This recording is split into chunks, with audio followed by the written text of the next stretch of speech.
Good day, everyone. I'm Asha Krishnamurthy and I'm doing my postgrad in law. Welcome to my YouTube channel. I will be sharing daily write-ups of Mr. K. Siladass, who is a well-known lawyer and an author. The purpose of this videos being uploaded is to get us to think and to be effective. We are naming these episodes, the next couple of episodes, The New Wave. Yep, you got it right. That's the title of this episode, the next couple of episodes actually. So please do not forget to share, like and subscribe. We'll be coming up with more contents. And like I said, I'll be reading Mr. Dass's write-ups and I will then proceed to give my opinion or what I think the write-up means. So stay tuned and we need your support for a better Malaysia, for the betterment of Malaysians. And yeah, so let's get started. Political analysts are predicting the return of Barisan Nasional to Putrajaya this election. Their prediction is based on the state elections brought about by forces with sinister motive. This type of prediction is a kind of psychological terrorism unleashed to create confusion in the voters' mind and weaken their resolution to prevent the corrupt ones getting to Putrajaya.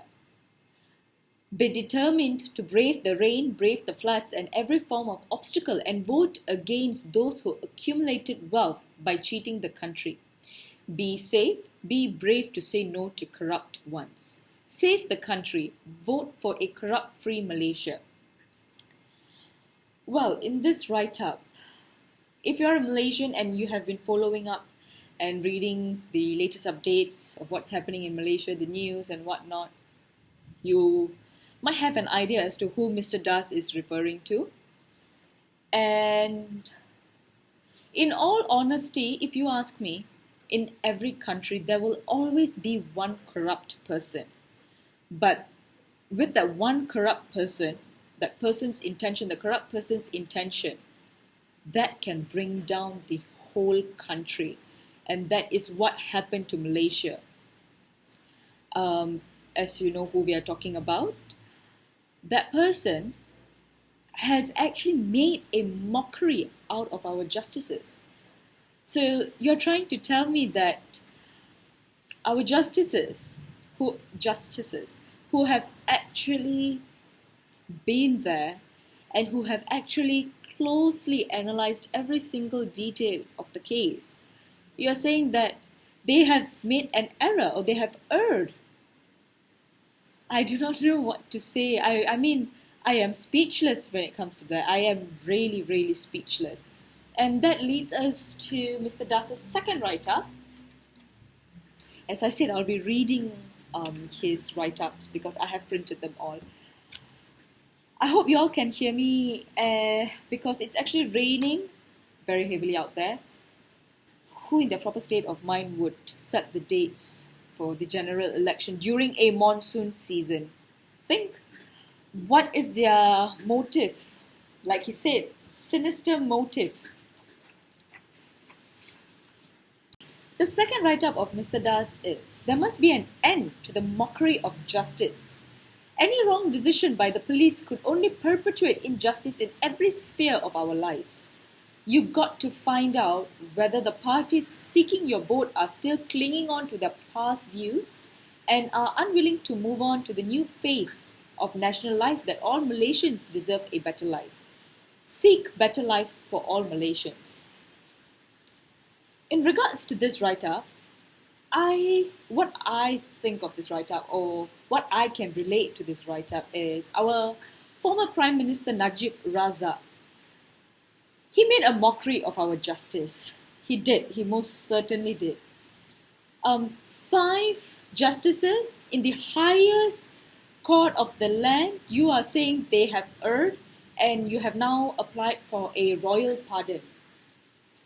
So you're trying to say that all these people who read law, who made their decisions based on the circumstances, based on the evidences before them, they all have not done a good job? Is that what he is saying? I think that's what he is saying. But how can you do so? Don't you feel like this is a tactic to escape from what you have done? Moving on to Mr. Dass's third write-up. When you love your country, you do not think about personal gains or benefits. Your thoughts and actions will be sincere and noble because you want to protect this country, your own country. Protecting the country is a sacred duty. Don't let the cheats in. This write-up makes me think. It brings me back to the time where our former Prime Minister was willing to jeopardize our country for his own personal benefit, for his personal gains, for his family's personal gains, for them to live a lavish and luxurious lifestyle. There's a saying, the rich gets richer and the poor gets poorer. And I think you can actually see that in Malaysia. You can actually see that in Malaysia.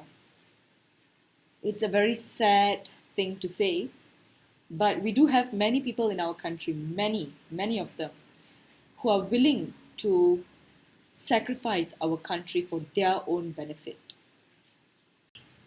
Moving on to Mr. Dass's fourth write-up. Loyalty to the country means saving it from unscrupulous leaders who love themselves more than their party, not the country. Beware of them, for they will sacrifice the country and ignore the people's interests to protect their self-centeredness. Keep them away, they are dangerous. You give them power, they take away your rights and deprive you peace. Don't let the unscrupulous politicians in. I would like to focus on that one specific line. And ignore the people's interest to protect their self-centeredness. As you know, I have mentioned, it's raining cats and dogs out there.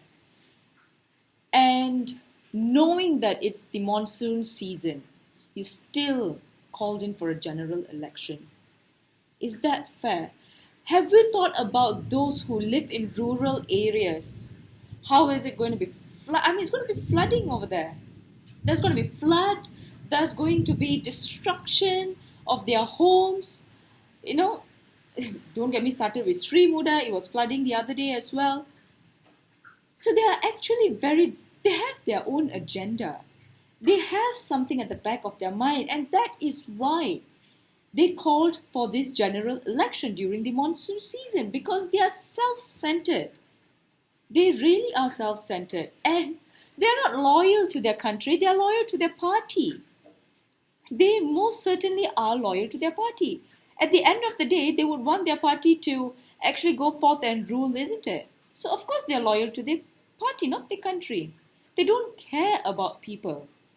If our Prime Minister really cared for the welfare of our people, he wouldn't have called for this general election.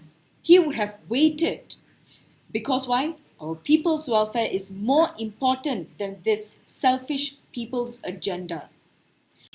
Moving on to Mr. Dass's fifth write-up. Any leader who cares and loves his country and the people will put the country first, not the party's interests. Datuk Sri Ismail Sabri, the caretaker Prime Minister, had throughout shown in his speech and conduct that he loves his party more, UMNO, than our country. His sole aim is to protect UMNO, not the country. UMNO is not the country. Can the country be safe with him or his party? To us, country first, second country. Everything begins and ends with the country. Wow. This write-up, we actually have to give a lot of thought, and we actually have to ask ourselves. In fact, I actually have to go and watch more of Ismail Sabri's speech and what he has said, because I can't say Mr. Das is wrong in this. I can't. He has shown his loyalty to UMNO, not to his country. And for us, for the rest of us, our country comes first. For me, my country comes first. Malaysia comes first. Everything else next. Moving on to Mr. Dass's sixth write-up. We all know monsoon will begin in November, and there was ample warning that it could be in mid-November. MAT Malaysia too warned monsoon would begin in mid-November. Political parties were telling Datuk Sri Ismail Sabri, presently the caretaker Prime Minister, not to dissolve Parliament, which would then pave way to hold the 15th general election. His own cabinet ministers were against him on this, yet he went against the prevailing common sense and reliable prediction from MAT Malaysia.